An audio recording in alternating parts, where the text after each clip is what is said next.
Cornerstone of your business. We are with Calamuna. We are based out of Oakland, California. A lot of us are distributed, including myself. I live in Southwest Florida. Katie's here in the Bay Area. We do the full gamut. We're a digital agency. We do everything from design, strategy, UX, and obviously development and support. And I'm the senior developer, John Willett, and support manager, and my job is pretty much I de-jank the jankiness in your janky websites. And I've been doing it for over 20 years now. Here's my Padawan, Katie. I'm Katie. Like John said, I work out of the Calamuna office in Oakland, and I have been with them for 2 years and change, doing mainly support and kind of working my way up from lowly intern to junior developer and Drupal Padawan. Here's a quick disclaimer. I am a little bit raw, and I have a tendency to swear sometimes when I talk, so just be forewarned if it happens, don't be offended. All right, so here we go. So why should we even do support? 4 years ago when I started with Calamuna, part of my job, because I'm a support or a sales engineer, was to go out and find clients and bring them in the door. And at the time, Drupal 7 was the big thing, and people were like, let's get Drupal 6 to Drupal 7. People were like, yo, we don't have that kind of money. Can't you just support our Drupal 6 site? And we were like, okay. So, and that's pretty much how the support program came to be. A lot of times people will build these robust Drupal sites and then walk away. And then the clients don't really know how to use them. They just sit there and they're like, and they need a lot of like post-launch love and post-launch support.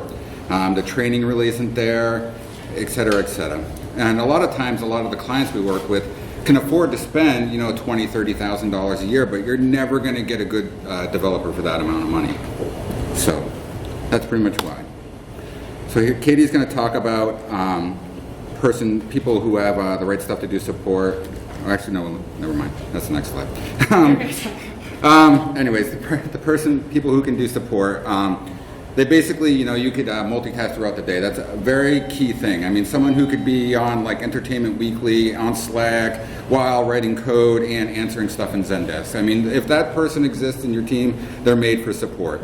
Self-learning, autodidactism is very clutch in this industry in general. If you're not autodidactic, then maybe you should do something else. And someone who's very positive. I mean, we in support are client-facing, and we deal with people all day long. So if you have this F my job type of attitude, then support's not for you. And now, Katie will talk about why this is great for junior devs and interns and all that fun stuff.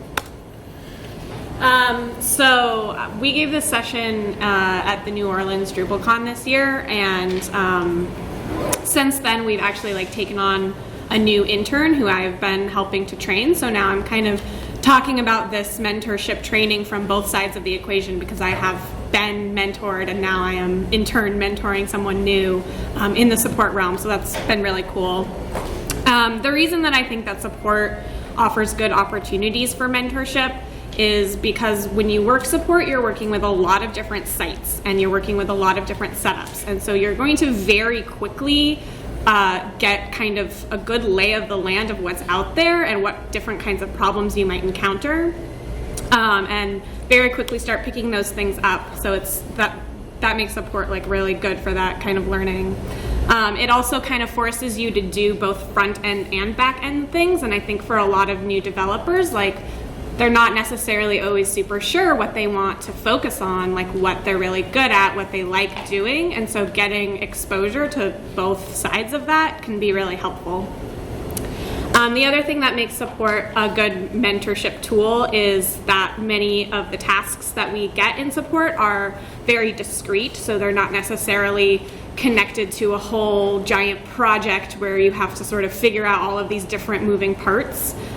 They tend to be discrete, and they are also very self-directed. So you can assign, your junior dev or your intern a task, and it's pretty self-contained.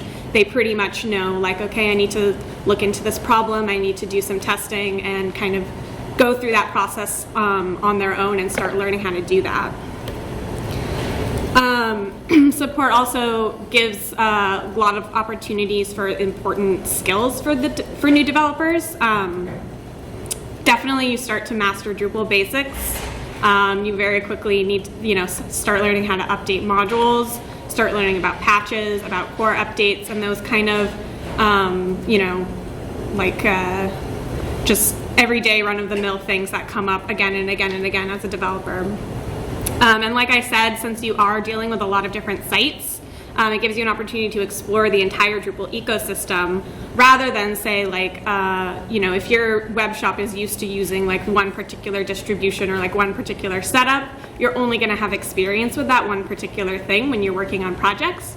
But in support, when you're taking on other sites that have other setups, you kind of get a better lay of the land and what all of the different kinds of setups are for Drupal sites.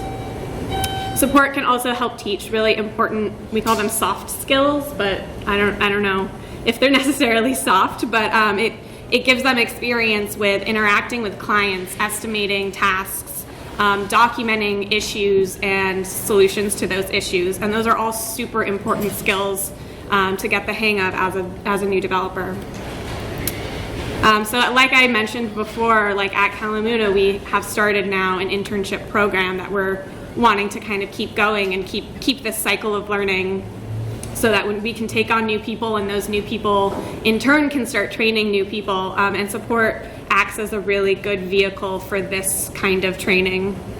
It also gives new members of the team a feeling of sort of like they have a place on the team, they're valued, they have tasks that they can complete, and they can feel like they're really contributing to the welfare of the whole company. There are some challenges of using support as a training tool, and like John said, like not every person is going to be well suited to support. So it is possible that, if you're trying to train a new person or have this mentorship relationship, that they're just not one of those people who's going to be good at the support kind of stuff. Another challenge is if onboarding people onto new projects can be a bit of a blocker sometimes, and so you run the risk sometimes of spending a lot of time trying to get people into different workflows depending on like how your support sites are set up. And before we go on real quick too, I know this is all about support, but we established the internship program for this reason. The reason why I'm a senior developer isn't the fact I've been doing this for 2 millennia, is the fact that like I can take my skills and I pass it on to Katie, and she passes it on to her Padawan, and so on and so forth. And this is very important, and like Katie had mentioned, support is a great place to do an internship program, and maybe one day we'll do a different session on how we did that all, but let's talk about support.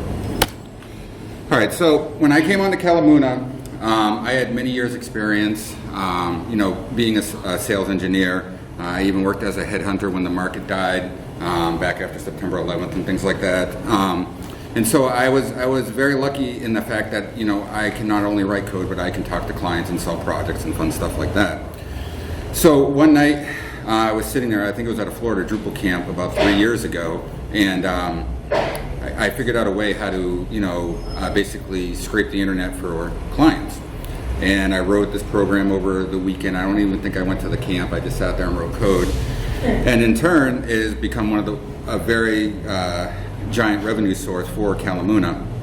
I mean, I can't really say how it all works, but it does go out and scrape the internet. It uses a couple different APIs. There's some machine learning in there to classify things and stuff, and we have someone that helps us with the Salesforce side, yada, yada, yada. And it gets us all the clients we need, and then we basically use a tool called SendBloom on top of our Google Mail, and we do mass cold emails from there. And that's how we target a lot of the Drupal clients, cold calling wise. It's not really cold calling, it's cold emailing. And it's worked, and it's been very, very successful for us. And we've tweaked it along the way. And there's other ways too. I mean, once this started happening, some of those clients, referred clients, we do respond to RFPs occasionally, but it's kind of a waste.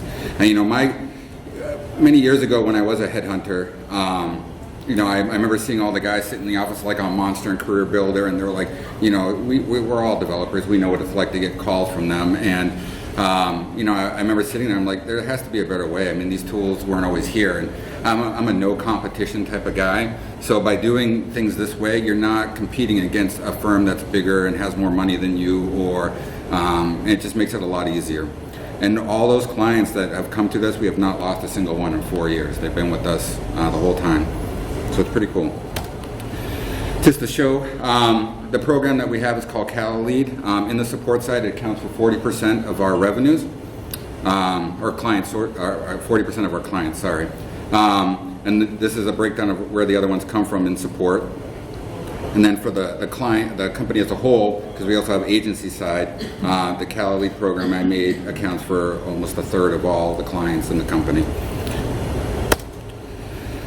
All right. So, in general, when we're doing support, you don't really want to go after the mom and pops.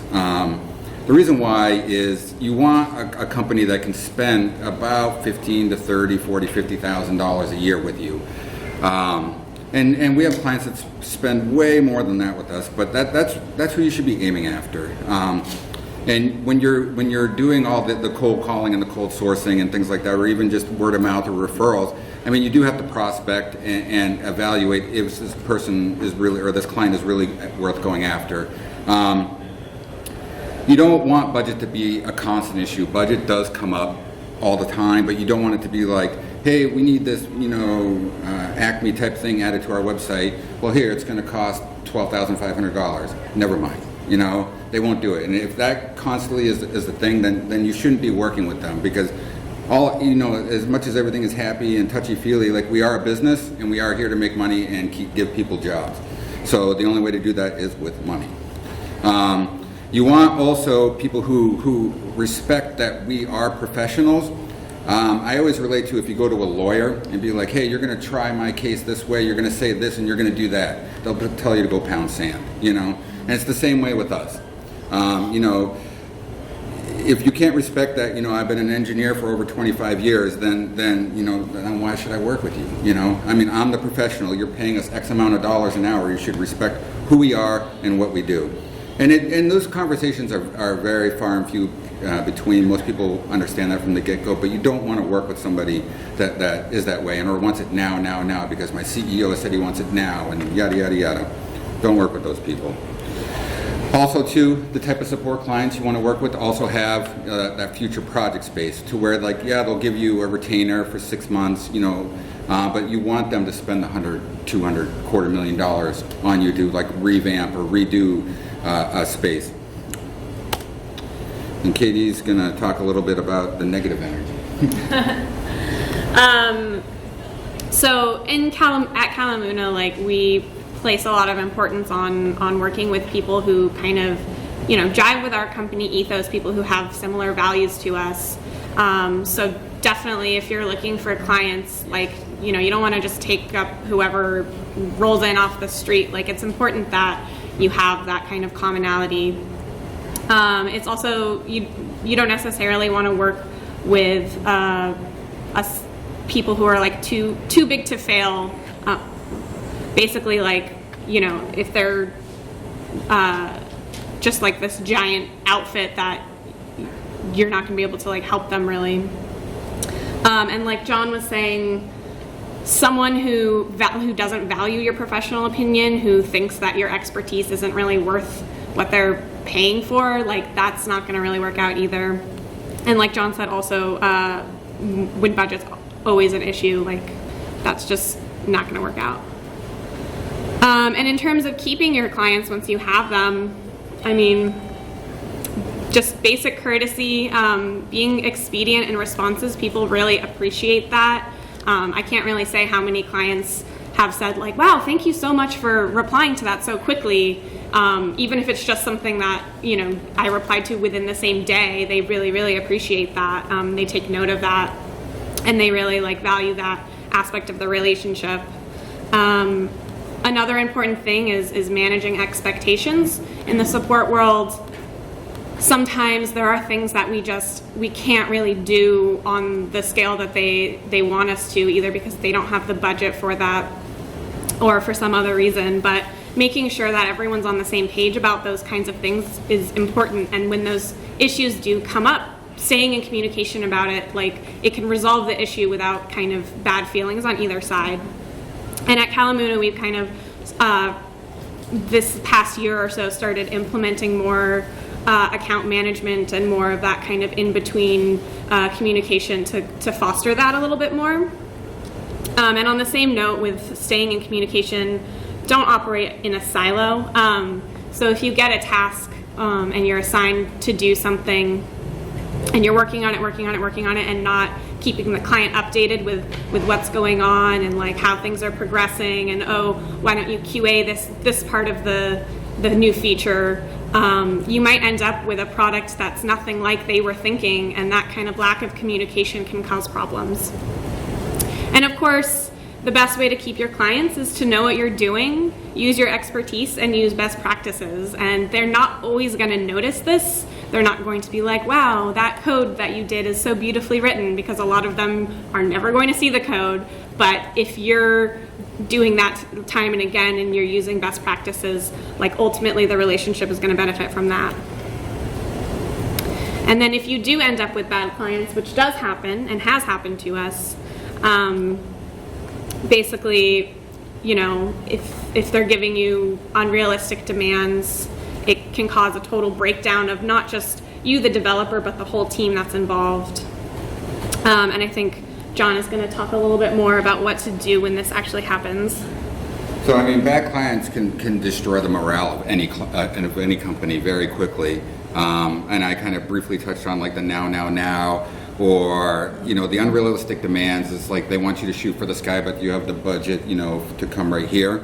And when that happens, I mean, what generally happens is it creates stressors on your whole team, and then everybody's morale goes down and nobody wants to do work for that client. So there's been a couple instances in the past few years where this has actually happened, and we've let clients go because of that. And it usually starts with, you know, we have to have a talk and we have to revisit, you know, our relationship type of, you know, what we agreed to when we started this. And a lot of times that will solve the issue. It would just be like, you know, they got used to a pattern a certain way and things kind of fell by the wayside and yada, yada, yada. But another time that this has actually been successful was we put someone else on the account. Not everybody aligns with everybody in this world. You know, I'm a very A-type personality, and, you know, sometimes the B-type people don't really jive with me. And it's happened. And then, like I said earlier, sometimes you're just like, well, you know, it's been nice working on your website, but we just don't work well together, and bye. And that's happened about, I think, 3 times in the past 4 years. But, you know, it's better for the company and it's better for everybody in general. All right, so let's get down to numbers and all that fun stuff. All right, so what we do at Kalacare and how we offer it. Our most common is the retainer. We have many different types of clients across all different business models, mostly in the nonprofit and university sectors. But our typical is a retainer, just like you would do with the lawyer. They buy a bucket of hours, and we usually knock a little bit off the rate. And our model is legally a use it or lose it type of scenario. However, we have been very generous in this regard. And typically, this usually will be either a month-to-month or 6-month or year buckets. The universities tend to buy like half a year or a year at a time.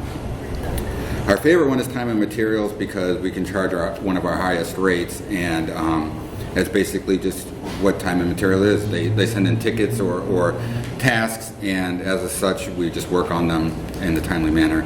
From a project management standpoint, sometimes that can be hard to project, but financially it's the greatest reward. We also have a thing called flex projects, which I'll get into a little bit later, but these are smaller projects that don't really fall into the agency side. They're usually under 50 hours. They have a very small design component. It's usually adding features. It's outside of a quick fix or an update, and this is a very common thing in the support world. And then another type of is emergency support, and we do offer this to some clients where we offer them, you know, certain turnaround time and things like that, and we usually almost double our rate for that. Now, only one client has ever used that, but I thought I'd throw that in there. So once we get a client, this fancy picture here, we have the pipeline, the Cala lead, and other fun stuff. And once everything happens, we have the agreement. There's a whole bunch of documents that go on, and every company has their own type of stuff they send out. We usually get a statement of work, a master service agreement, and other fun things like that. Then, which I strongly recommend to prevent bad clients from happening, is onboarding documentation, just how everything works, the tools that you use, and what to expect and things like that. Now, the primary tool we use in support is Zendesk. It's a ticketing system. A lot of people use it. We've been using it for over 3 years, and that's where a lot of the issues come through. And at the same time, we have Salesforce, and everything kind of funnels through that. And everything is connected in a happy, glorious way that I don't really know how. So, once an issue does happen, it comes through Zendesk, like I just said. And I pride myself on very quick turnaround times. If you actually get the numbers from Zendesk, like our typical turnaround time is about 45 minutes. And I believe that, you should at least say, hey man, I can't get to this right now, or I'll let you know when I can do this, just so you have that kind of response. Clients really appreciate that. One of the biggest complaints that we get when clients leave other agencies and come to us is that we put something in, we didn't hear for like 2 days. I don't care how busy you are not busy, not that too busy to not respond to an email or a ticket. So basically, once it comes in, if this is like a flex project or a project, then it goes down to a different path. But usually about 3/4 of the time, everything comes in, it's like, okay, we're gonna fix this, or we need to schedule some time because, maybe take a couple hours, and we just fix it. And it all stays within Zendesk. If it's a flex project or a project, not that full-blown agency projects usually don't start off in Zendesk. It's usually like an email or a call, but for the sake of simplicity, I put it on here. Then we'll assess it. And now for our flex projects, we like to use Trello because you can do it very quickly. I'm a big fan of Trello. I don't really like Jira, to be honest, but we use it anyways. And full projects, agency side projects are all on Jira. And that's pretty much it. And again, this all flows through Salesforce and other fun things. Now, like I had mentioned, Zendesk is our main point of contact. Usually myself and 2 support account managers have the ability to see every single ticket that comes in and can respond right away. This way it keeps the contact very similar to our clients. Another issue that clients always raise is the fact that they'll have like 18 different points of contact in a company, and you don't want that. I mean, I know there are very large companies that do that, and that's fine, but I don't believe in that. Another thing that we started to institute regularly, because as a manager and a developer, it's very hard to also hold my client's hand through a lot of things and have check-ins and meetups and other fun things. So we institute a support account manager role, and we have 2 of them now at Kalacare, and basically they're the front lines again, and they are able to handle the client's needs, talk to them about future work, shake the trees, all that fun stuff. And in return, it makes it easier because a lot of them have some technical background, that when a client submits like a user story for a project or has an issue, it's easier for someone that has a technical side to like talk to a technical person like me than for me to be interfacing and be like, I don't know what you're talking about, man. But not that happens often, but it's just much easier, and it takes the support people that are actually doing support and have them focus on what they're doing. And as I mentioned before, we always try to tell a client as to how long this is going to take us, regardless of the task. Even if we say, all right, give me a minute, and then I get that minute comes and I stare at them like, this is going to take like 2-3 hours. I can't do this till like Wednesday. And they'll be like, cool. And then sometimes you'd be like, please, can you do it now? And be like, all right, and I'll try and squeeze it in. But and that's typically what happens. All right, another big thing too is support. We can get a good portion of our clients on the agency side have come from support.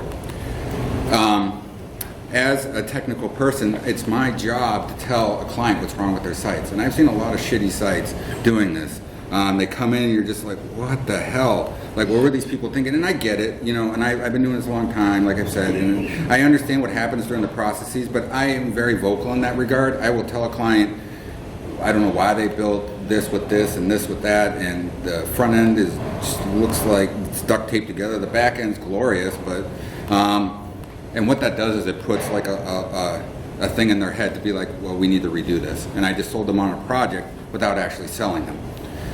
And a lot of our redesigns, rethemes, migrations all come from doing stuff like that. And Another thing, like Katie had mentioned, is always doing a good job for them. Be confident in the fact that you're great at Drupal, and don't be afraid to say, I don't know. Let me find out. I mean, that was the biggest thing I've learned over my years, is to say I don't know, but I can find out. And Drupal is a great place to do that, because there are a plethora of solutions. And a lot of times too, like a client that gives us full range to do stuff, I mean, we can build some cool stuff for people, and we've shown that to other clients. Be like, hey, we built this fancy thing with paragraphs and yada yada yada, and it does this, and they're like, oh, that's awesome, I want it. Here's $50,000, and there you go. You just got more revenue for your company. So this is our actual conversions from support side to project. So about 42% of our Flex projects come from the support side, and about a quarter, 20% of our projects come from our support side, just by doing stuff like that. All right, we're going to talk about some fun clients. Now these are mostly not to showcase, but the type of clients you should go after and the ones you should kind of avoid. This one client, they've been a great client of ours for over 3 years. They're your typical university. They're out in the Midwest. They have a very small marketing team with an IT guy that doesn't really know Drupal. They buy, I think it's probably more than 150 hours support now a year. It's a giant bucket of time. They come to us originally, and they just had a Drupal 7 site built, and it wasn't really that great. The operating in a silo thing, where they sent their demands, and what came out was nothing like they wanted. And so for the past over 3 years, we've taken that site and fixed what was there, and then now it's 5 different entities, 5 different platforms on Pantheon, from a marketing presence to a news presence to an intranet to an online university. And they've been a great revenue source, and this all stemmed from just getting them as a support client. This was a newer client we just got. Another things like we do is like quarterly blast to leads that don't respond. And this people, we happen to catch them at the right time, and they're a ginormous website. And SEO is another thing we started doing about a year or so ago. And I actually was doing it for side clients, and I figured out stuff, and we got a client, and yada yada yada. And so we came to them, and like their site just sucked with SEO, and they're like one of the biggest websites on the interwebs. And so we fixed it for them. They gave us about 30 hours, and they were like 50% increase, and they were so happy. And at the same time, I was doing what I did. I was like, it was what the use case I said. The people who built the back end of your site were great. The people who did the front had no idea what they were doing, and from there they left their agency and came with us and bought all these hours. And now we have like about 6 different Flex projects with them just by doing that, from a small project into something very large. This is a client that's been with us for a long time. They're a great client. They've again, they were a Drupal 6 to Drupal 7. They weren't really started out as a support client, and we basically rebuilt their site in Drupal 7. We didn't really migrate it. Some of the content we did. And they've been a really heavy-duty support client with a lot of Flex projects. They have a lot of different entities out there, and some really cool stuff we've done. And now they were actually our first official Drupal 8 project, and we're in the middle of that still, about 6 months later, and fun stuff like that. All right, this is a client that didn't end up so well. This was a client we got early on in the game, and I mentioned the CEO. He basically like truncated everything that like the marketing team would want. Like we would build something, and the CEO would be like, I hate to start over, but I'm not going to pay you because you didn't listen to what I said, even though he never said anything, And we were like, and that happened like 2 times. And they also fought us on all our invoices, and finally there was the incident, basically what I just said, to where we spent all weekend refixing something, and the CEO came and was like, no, I want it this way, and we're like, see ya, and we fired them. And they begged, and it was very messy and sad and kind of, but anyways, we should have stopped it before that even happened, and we didn't, because we were just getting really into this, and we wanted to keep the client, but live and learn. So Katie's going to talk about some of her clients. So this client is a good example of kind of finding those people whose values you really jive with. This is a much smaller client that we've had since 2013, and was actually one of the very first clients that I actually worked on stuff for. And they only have one marketing person, a very slim support budget of 60 hours a year, which really doesn't add up to much per month. So because they're kind of, tight on budget, they're the type of client who does sort of ask us to estimate and wants to make sure that every task that we're doing, they don't want to be surprised suddenly that something they asked that they thought was a very quick fix is actually like 5 hours, because that's a huge chunk of their yearly budget. But the reason we've kept this client on, and the reason we still enjoy working with them, is because we really do value their values.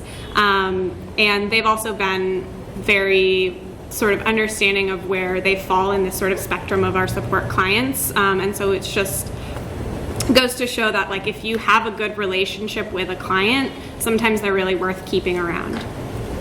And you never really know where that relationship might lead.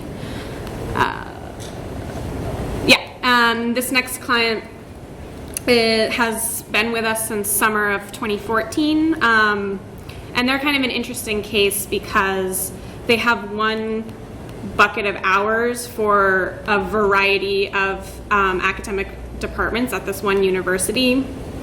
And so each of these different sites has different, they're on different platforms, they have different setups, so they're kind of all over the spectrum, but they all pull from this one bucket of support hours with us.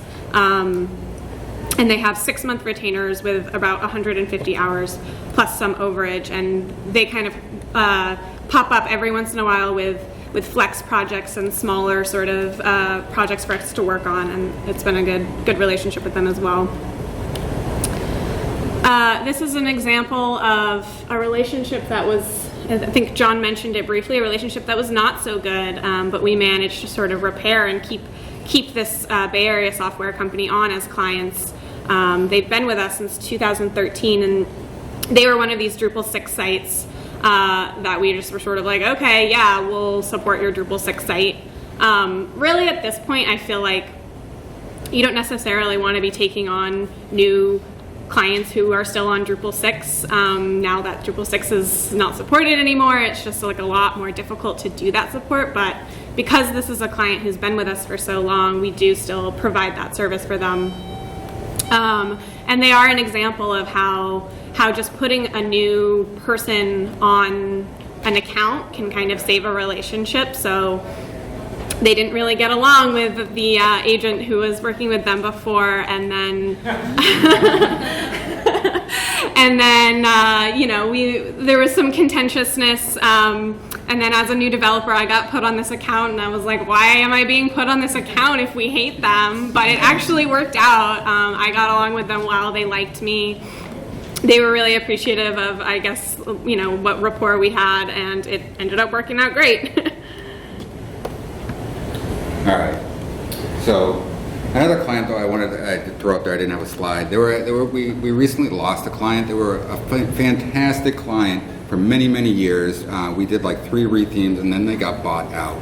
And then it was out of our control. And then they didn't pay our last invoices, and it's been like a real nightmare. But that does happen as well, and it's kind of sad because it's everybody that worked there really loved us, but the new company's like, we don't need you, and we're not going to pay your outstanding invoices.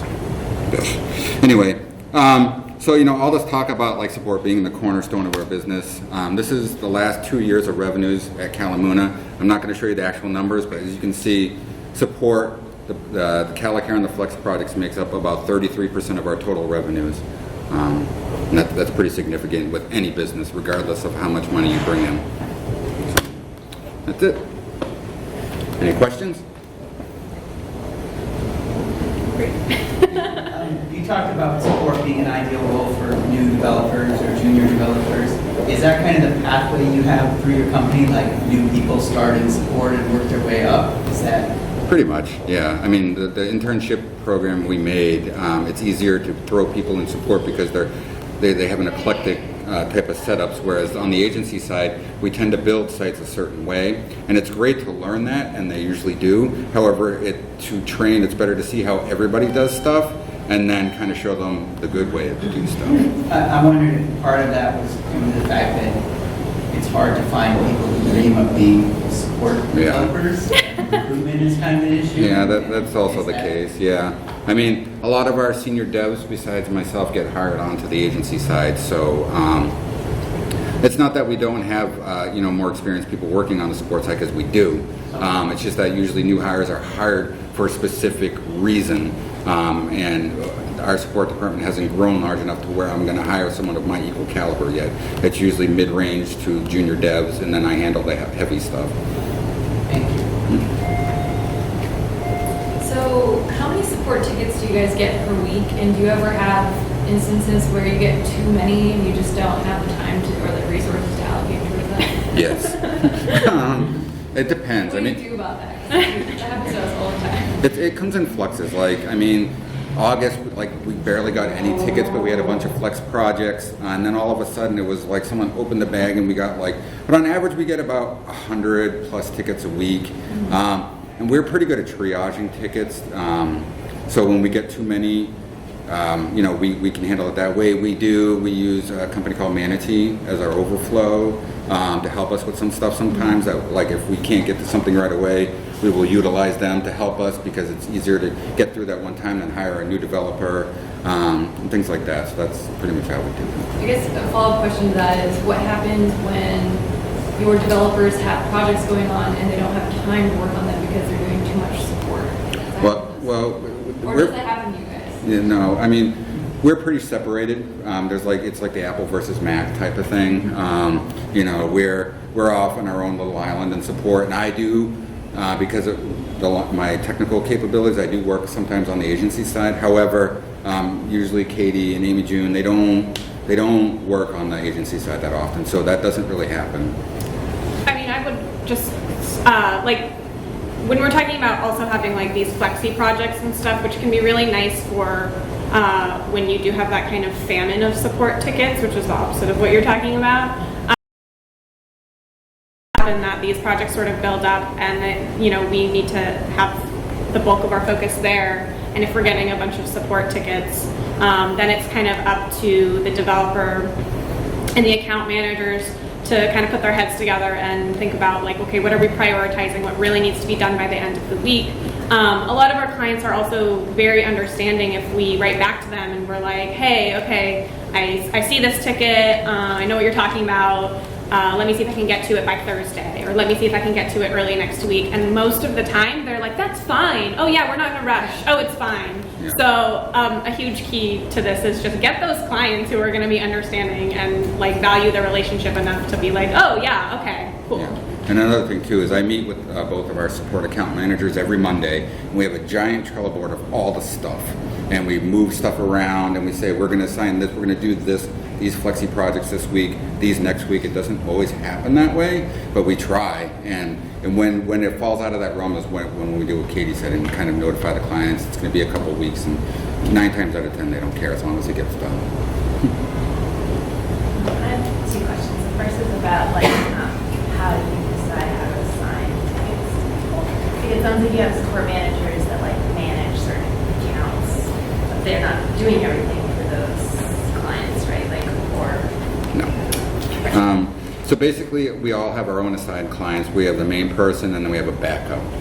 It kind of ties into what I said earlier, where I only want a singular point of contact. So when a client puts in a ticket, it goes to that person who normally represents that client. Yeah, so it's like I'm working with all of the same clients, and when I first started out, I had maybe one who I would always get those tickets, and over time it's built up, and now I have my own bucket of people whose tickets I'm always taking. One more question, just about maintenance kind of things. Mm-hmm. Is that all just taken out of the hours if they need updates or? Yep. Yep. And generally, we give that. It's very hierarchical, if I can say that word right, to where I handle the very heavy tasks. Katie's kind of mid-range, and then we have Amy June, who kind of does the lower stuff right now, because she's the newest. But we usually have the more junior people do updates and other maintenance type things. But it does come out of the retainer hours, or if they're time and material clients, we'll let them know, and usually they're cool with us doing that kind of stuff. Do you guys have like, how do you handle Drupal updates? And is that something that you negotiate with each client separately, or do you say, no, we always do updates if it's a security update within a couple days, or, Yeah. or how do you treat that? It's in our statement of work and master service agreement that security updates will be done, at least core-wise. I mean, almost all our clients are on Pantheon, so it's very easy to do that. We do have a couple with Acquia and other things like that, but anytime there's a major security update, like Drupal Geddon and all that stuff, we'll do it right away. It'll be like right then, and then about once a month or so, we do all the modules that have security updates as well, unless it was like the recent thing with like panels and all that stuff, to where we had to do it right there, and we got them out the door. So, Okay, but it's written in our contracts to do so. Right, but the client, like, you don't say, hey, do you want us to do it every week or every month? You say this is Yeah.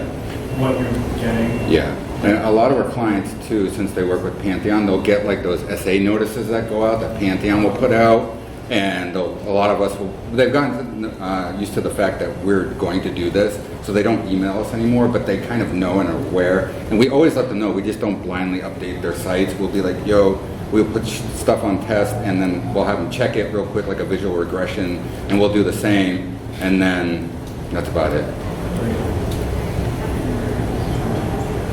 How many, what percentage of your support clients come from projects, and not the other way around? And how do you handle the transition from projects? Yeah, that's a good question. I would say we've gotten a few, maybe so right now we have about 60 support clients altogether, and I would say about 6 of those came from projects. And there's meetings and there's handoffs from the agency side, very similar to when a support client becomes an agency. And we will convert a lot of the outstanding issues on Jira to whatever we need to. There's a Zendesk integration, but usually it's just there's a bunch of meetings and we get introduced to the client, and then it kind of just takes off from there. Any other questions?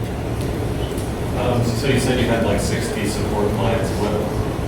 What is the size of your developer team? Like, how many projects is a developer sort of tasked with handling tickets for? On the support side? On the support side. There's me, Katie, Amy June, we have Josh. There's about 6 of us that there's 3 of us that are basically on support at all times, and then we have about 3 on the agency side that will fill in, and then like I said, we have contractors we send stuff to as well. So does that translate to like 10 projects at any given point? You kind of have to jump from one. Yeah. If you have 60 clients, it's not 60 people who want things at all times. Like, there's always kind of a... Yeah. Most of us at any given time flex projects, we have about 3 to 4 going on at any given time at all times, plus our ticket load. That seems to be about the norm for the past few months. I don't know if you can go into this detail, but can you give an example of what kind of tickets you get? Like, I saw some of the slides that people had, if I've read it correctly, $150 like every 6 months. Yep. What can you do 150? There's not many projects that I've seen you can do that quickly. So can you give examples of some of that? I mean, most of it's adding like basic functionality to a site, some type of add-on. We want to add this widget. This university has this flashy thing on their site. Our VP wants this flashy thing on our website, and that's typically what it is. And those are what fall into the Flexi projects.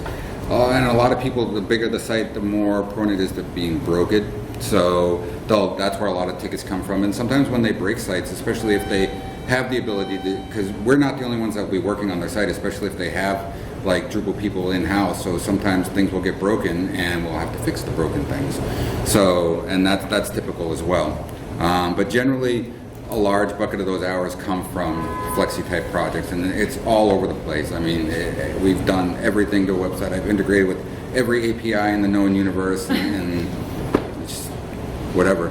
So if follow-up, if it ends up being a bigger project than you first thought, or something that goes outside of those hours, and if you say you contact, negotiate them, give an estimate, that sort of thing. Yeah. Do you at any point use a PMI certified project manager at a certain stage? Do you self-manage the projects? Is there any rule of thumb that you use? Yeah, I mean, our account managers are also PMs as well.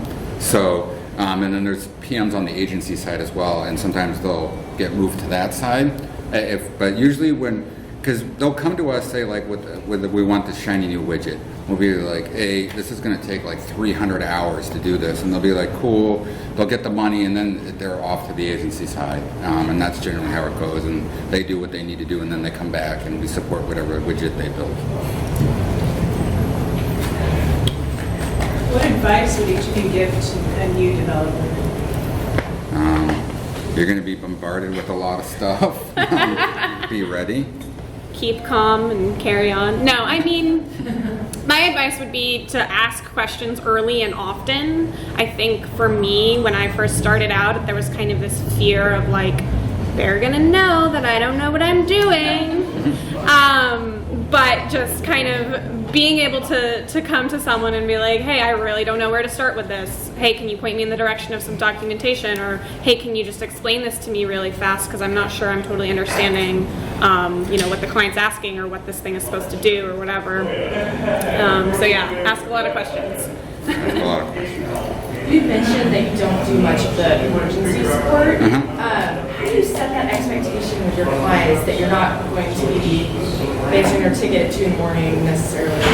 I should say we don't bill for that, but we do handle it. I mean, people they'll put like in the ticket urgent, and I usually address the issue right away. There is language in our contracts to address such things. A lot of times though, when clients things aren't urgent, they really aren't. Right. So we'll address that, be like, this isn't really that important right now, can you wait like 5-6 hours or something? And they'll be like, cool. Okay. Related question, in your statement of work, you talked about turnaround time being like a differentiator for your company. Do you have standards that you set that are across the board, or is it on a client-by-client basis?